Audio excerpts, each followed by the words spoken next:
Think about the last time something went really well for you. Maybe someone praised your work, you accomplished something that you had been working toward, or someone you really respect told you that you were doing a good job. Maybe what made you feel good had less to do with something you accomplished and more to do with how you felt about your appearance, feeling secure in a relationship, or realizing that you were financially in a good place. Chances are, at some point, at least some of those experiences made you feel pretty good about yourself. Now think about what happens when something in one of those areas goes the opposite direction. You make a mistake at work. Someone criticizes you. A relationship becomes strained, or you don't receive the recognition that you expected. Maybe someone else succeeds in an area where you've been struggling, or you go through a season when you aren't able to accomplish as much as you normally do. Sometimes the way we feel about ourselves can change right along with those circumstances. And there's a psychological concept that can help us understand why that happens. It's called contingent self-worth. And once you understand what it means, you may begin recognizing it in places that you hadn't thought about before. Welcome to Mind and Faith Matters. I'm the host, Dr. Cory Potter, and this is a place where we explore mental health, faith, and all the in-between. Today, I want to talk about this from a mental health perspective primarily.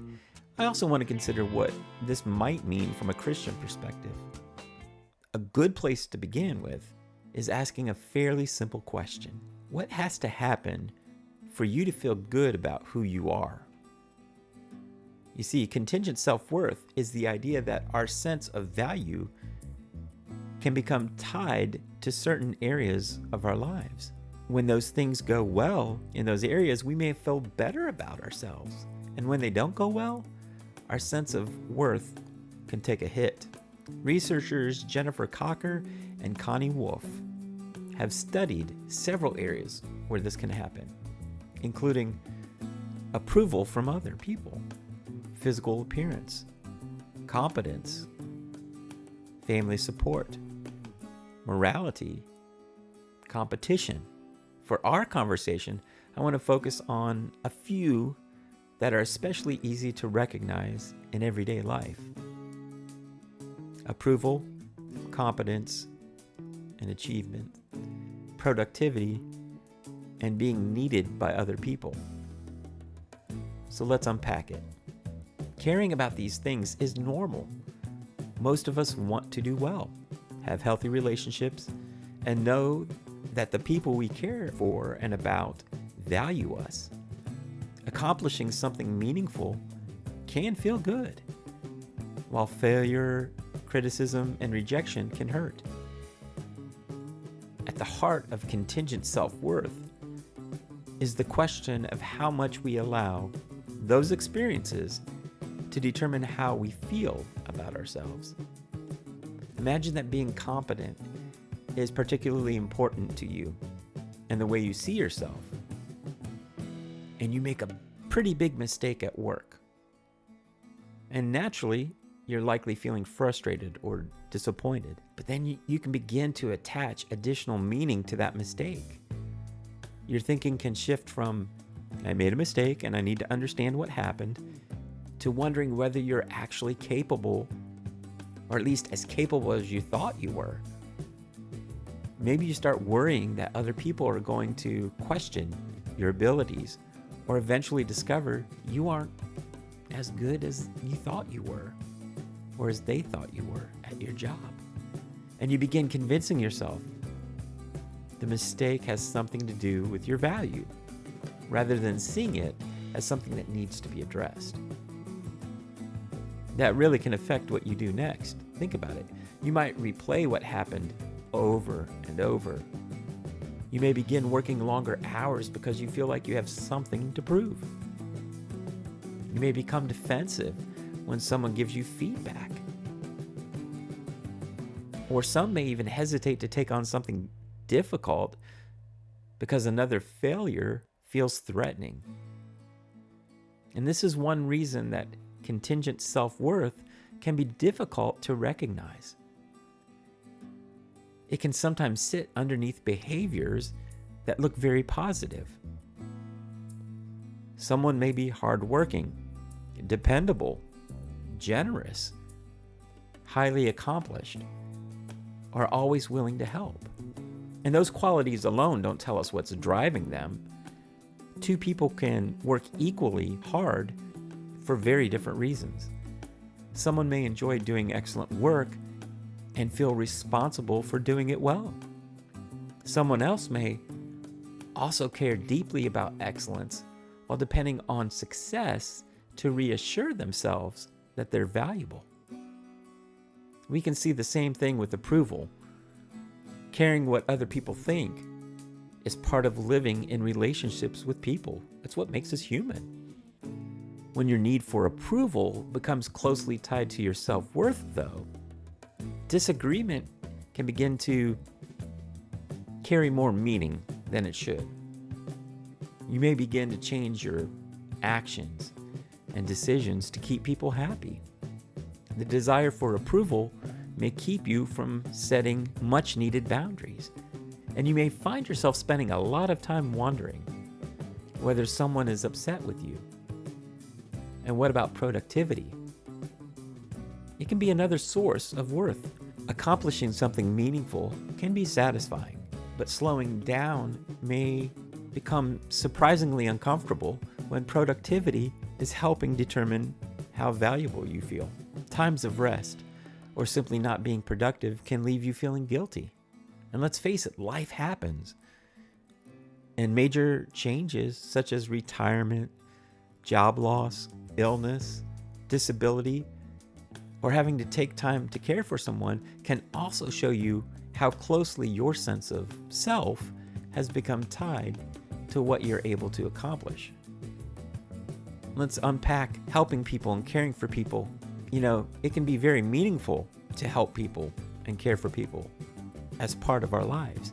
If being the dependable person or the person everyone calls becomes one of the main ways you reassure yourself that you matter, boundaries may become harder for you. You may even take responsibility for problems that aren't yours, because stepping away affects how you see yourself. And then there's comparison, of course. You can feel successful until you encounter someone who seems more successful or financially secure. And then that comparison lets you think, oh man, they have more. What about parenting? As another example, you may feel pretty confident about your parenting until another family appears to have everything figured out. Your circumstances didn't change. The standard that you were using to compare yourself with them did. Social media gives us an almost endless supply of opportunity for that kind of comparison. We see other people's achievements, careers, relationships, homes, appearances, families, vacations, and selected moments of their lives. It's curated, and we may understand that we're seeing an incomplete picture and still use it as a standard for our lives. And this gets at one of the problems with contingent self-worth. When our sense of worth depends heavily on meeting certain conditions, those conditions have to keep being met. An accomplishment, for example, eventually becomes something you accomplished last year. And a compliment may only reassure you for so long. If achievement is one of the main ways you maintain your sense of worth, reaching one goal may eventually stop feeling like enough. So you have to set another and another. And there's nothing unhealthy about setting goals or wanting to accomplish more. What matters here is whether your motivation is growth and something meaningful to you, or whether you need another accomplishment to keep proving your value.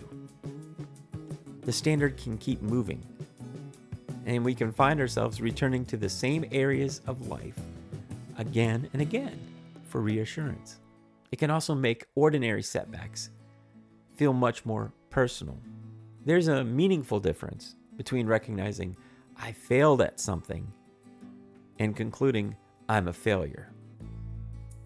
Someone can disagree with a decision you've made without their disagreement deciding what you're worth. A day when you aren't very productive doesn't determine your value as a person for that day. We may understand those ideas when we hear them and still have trouble holding on to them when we're the person experiencing failure or criticism or rejection or disappointment.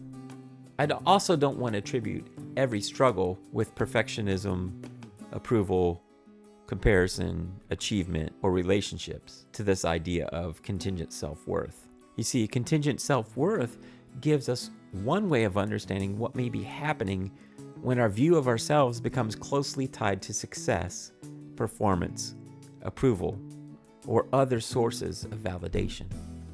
Recognizing the pattern is useful, and awareness gives us a starting point.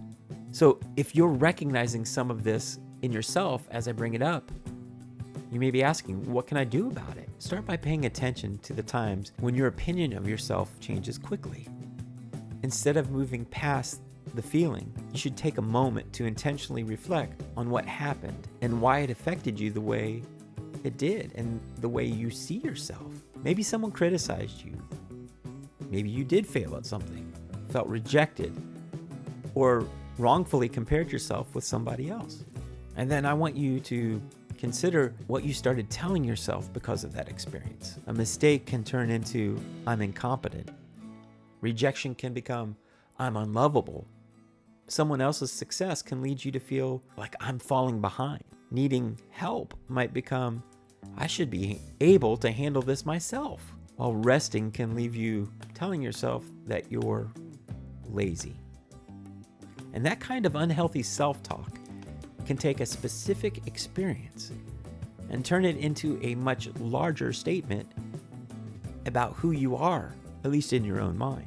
You can deal honestly with those things and take responsibility for them without allowing one event, one weakness, or one person's opinion to determine your value as a person. There's another part of this that can easily be missed. When we feel inadequate, we often try to restore our sense of worth by reminding ourselves of what we've accomplished, looking for reassurance, or searching for evidence that we're doing better than we thought. That may help for a while, but if we continually need evidence we're valuable, we will eventually need another accomplishment, another compliment, or more reassurance. A healthier sense of self-worth can handle experiences that don't make us feel particularly good about ourselves. And one way to develop that healthier self-worth is to focus more on learning and growth when something goes wrong. A mistake at work may show you something you need to change. Conflict in a relationship may reveal something about how you communicate that needs to improve. Criticism may contain something useful, even when you don't agree with all of it. You can ask, what can I learn from this? Before deciding what the experience says about you. That still leaves room for ambition, high standards, and doing excellent work. You're learning to pursue those things without requiring the outcome to prove your value. And you may need professional help. You may need counseling help to get there. But practicing these things can also help you to become more comfortable with situations that challenge the particular area where you've placed your worth.